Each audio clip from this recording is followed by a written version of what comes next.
আসসালামু আলাইকুম রহমতুল্লাহ। Mister brain message তাকে নিয়ে কিছু কথা বলতে চাই এবং বিলাল ভাইকে নিয়ে কিছু কথা বলতে চাই। আসলে কি আমরা ফেসবুক প্ল্যাটফর্মে শিক্ষার মতো কিছু আর পাচ্ছি না খুঁজে। আমাদেরকে এখান থেকে বের হতে হবে, না হলে আমাদের আর করণীয় নেই। অবশ্যই বের হতে হবে। দেখেন, সারাটা জীবন ধরে রাজনীতি নিয়ে ফেসবুকে ঢোকা যায় না।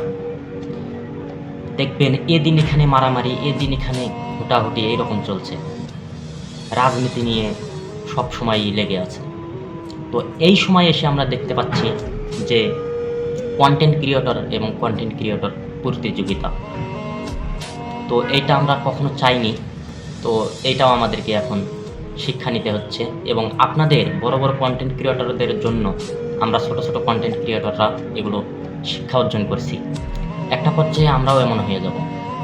আপনাদের এগুলো দেখে আমাদের শিক্ষা। তো মিস্টার ব্রেন মেসেজ, আপনাকে কিছু কথা বলতে চাই।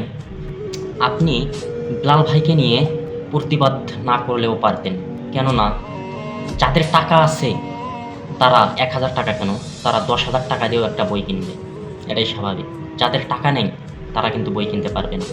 হ্যাঁ, এটাও ঠিক আছে, আপনি প্রতিবাদ করছেন, এটা আইনে প্রতিবাদ করতে পারতো, এটা আপনার না করলেও চলতো। আপনার যখন সে বন্ধু লাগে আপনি ফোনেও এই প্রতিবাদটা করতে পারতেন, তার সঙ্গে ফোনে কথা বলতেন, ফোনে কথা বলতে দেখতেন দামটা কমানো যায় কি না, যে আপনার এটা ঠিক হচ্ছে না ভাই, আপনি দামটা কমে বিক্রি করেন, তাহলে সবাই কিনতেও পারবে। আপনি মানবিকতার কাজ করেন, আপনাকে অনেক ভালো লাগে, আমিও মানবিকতার কাজ করতে চাই। এবং আপনাকে নিয়ে ডিসক্রিপশনে আমার কিছু টিপসও আছে। তো আসলেই আপনাদেরকে ভালোবাসি, এই কারণেই কি আর বলি, কিছু বলার নেই।